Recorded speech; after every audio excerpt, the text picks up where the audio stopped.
Jusqu'à présent, on a vu beaucoup de choses, de comment fonctionne le marché, voir sa structure, l'apprendre, avec les PDRA, etc.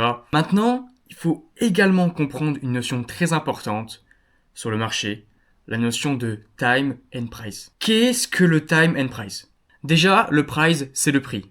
Donc, c'est le niveau dans lequel est le marché. Ça va être nos PDRA, nos FVG, nos order blocks, breaker blocks, etc. Mais il ne faut pas que avoir le prix de notre direction. Il faut aussi avoir le temps, le time. Sinon, ça ne fonctionne pas. On a déjà vu dans la précédente vidéo la notion d'AMD. Les différents cycles, accumulation, manipulation, distribution, le power of three. J'ai expliqué que si tu trades un OB avec un FVG alors que le marché est en train de range, ça ne marchera pas. Car tu as le price, mais tu n'as pas le time. C'est pour ça qu'il est important de connaître et de savoir les horaires à laquelle se déroulent ces phases. Pour pouvoir trade avec le temps et combiner le time plus le price. C'est là que vient la notion de kill zone. Il faut savoir que sur le marché, on a plusieurs sessions durant la journée. Par exemple, dans la journée, on aura l'ouverture de la session asiatique, par exemple ici, la session de Londres en Europe, ou encore la session de New York. Parce que forcément, en fonction de l'heure à laquelle on se trouve, car comme la Triangle sur elle-même, si je te l'apprends, j'espère que j'ai pas des platistes qui sont dans la formation, quand il est 8h chez toi, il est encore 2h du mat aux US, donc forcément les marchés ne sont pas encore ouverts là-bas. Et les institutions financières ne se placent pas sur le marché à n'importe quelle heure. Ils vont pas placer des trades à 2h du mat alors que tout le monde dort. Si les mecs ils vont au taf de 9h à 17h, c'est pas pour faire des heures sup à 3h du mat. C'est là qu'arrivent les kill zones. Parce que les kill zones, ce sont des horaires spécifiques dans la journée où les institutions financières sont le plus présentes et où l'injection de liquidité est la plus grande. C'est donc là où il y a les plus grands mouvements sur le marché durant une journée. La première kill zone, c'est la kill zone asiatique. Elle se déroule la nuit entre 2h et 6h du mat, heure française. Que ce soit pour le Forex ou les indices. Parce que oui, les horaires peuvent varier entre les deux. Entre le Forex et les indices boursiers. Comme le Forex, si je te l'apprends, est ouvert du lundi à minuit jusqu'à vendredi soir, tu vois, en 24 heures, 5 jours sur 7. Et les indices, eux, ferment durant la nuit et réouvrent le matin. Même si tu peux trade avant, mais dans tous les cas, nous, on tradera durant les horaires d'ouverture. Donc, il faut retenir les horaires pour le Forex et l'indice. La particularité de la kill zone asiatique, c'est que ça va être une kill zone d'accumulation, où le prix va range. Comme on a vu précédemment dans le module sur l'AMD. Ça va être la phase d'accumulation. Donc, on ne la trade pas, car on n'attend pas de gros mouvements impulsifs durant ce temps.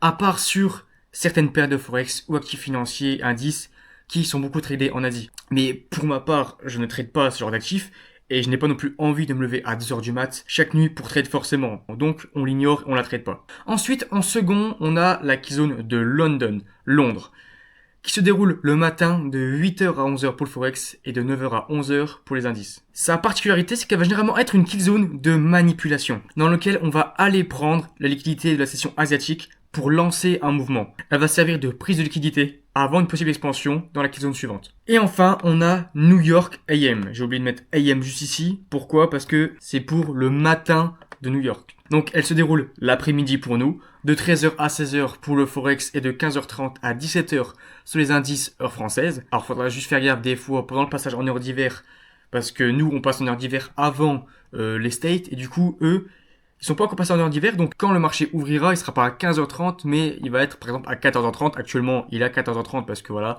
pendant 2 semaines, 3 semaines, il y a un petit décalage parce que eux ils sont pas encore passés en heure d'hiver.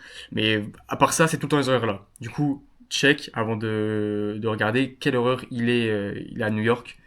Et bref. Ici, ça va être alors une kill zone d'expansion. Ça va être la phase D de distribution de l'AMD. Une fois que la liquidité aura été prise sur London, on va chercher à distribuer sur New York. Et enfin, on a également une quatrième kill zone, mais cette fois-ci c'est une kill zone bonus aussi. Ça va être celle de London Close de 16h à 18h qui s'applique sur le Forex, et celle de New York PM pour l'après-midi de 19h30 à 22h sur les indices. Cette fois-ci, c'est pas non plus une kill zone où on va chercher à trade, car on va avoir beaucoup de retracements, de consolidation où le prix va commencer à stagner et se retourner, comme on aura déjà injecté la majeure partie de la liquidité sur le marché durant la journée. Donc, alors, comment on trade les kill zones?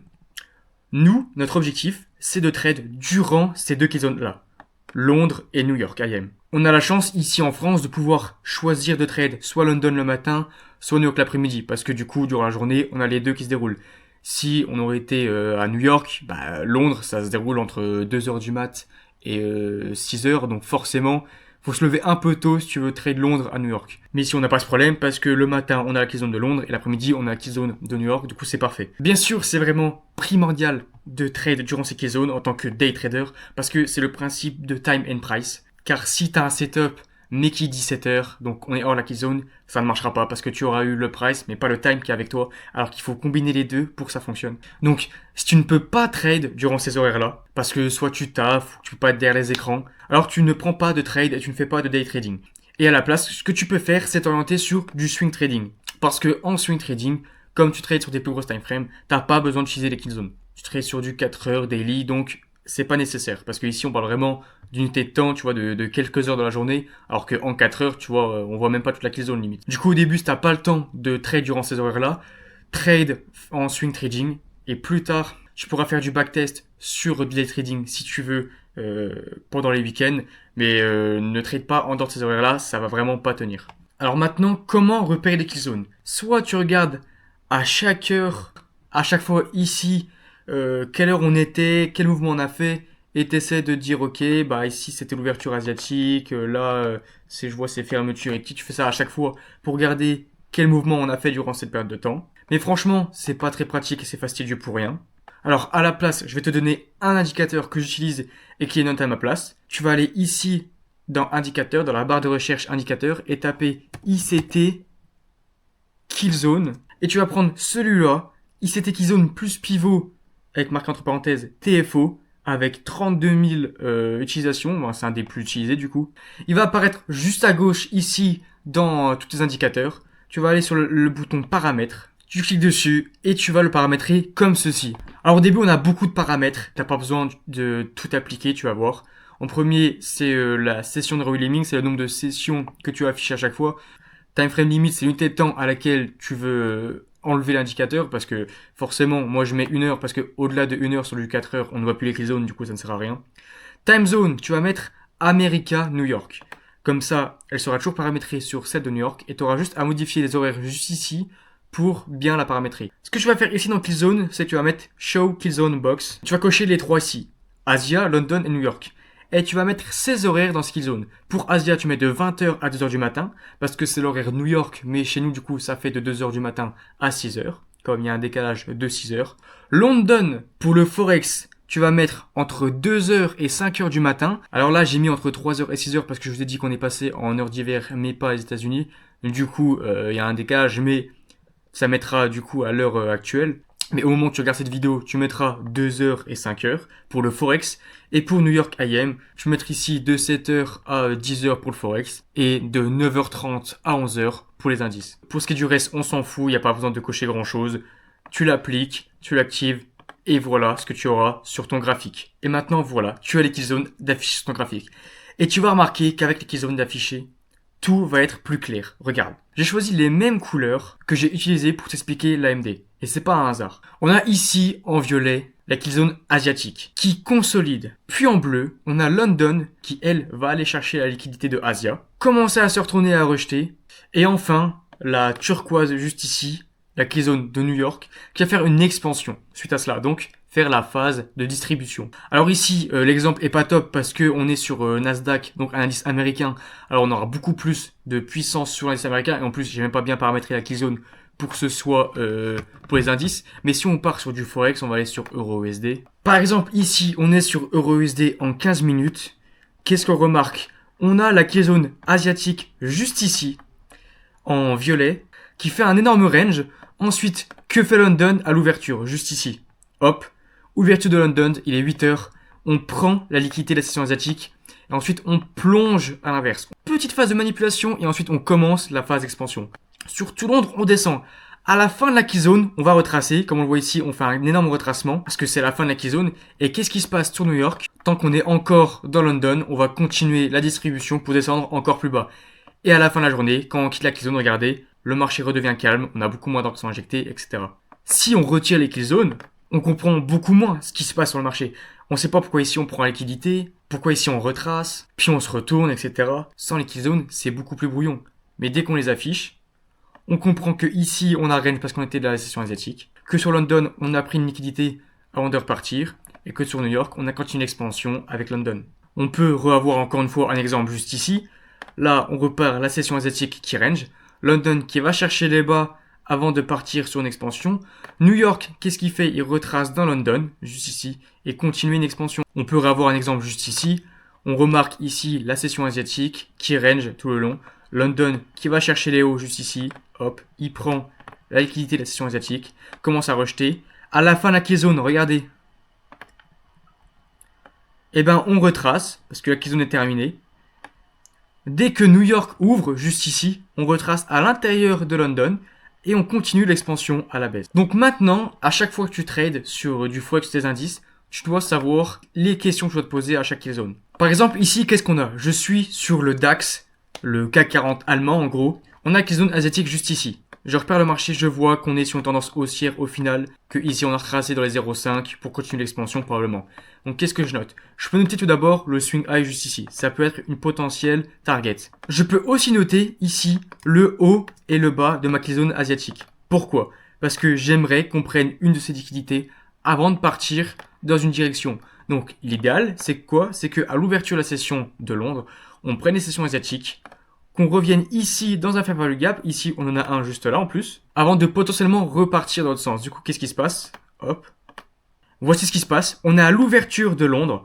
On vient de prendre les bas de la session asiatique, toute la liquidité qu'il y avait en dessous. On est revenu en plus dans le fair value gap juste ici. À présent, qu'est-ce qu'on va faire? On pourrait descendre sur une unité de temps plus faible, parce que là je suis en M15. On pourrait descendre sur du M5.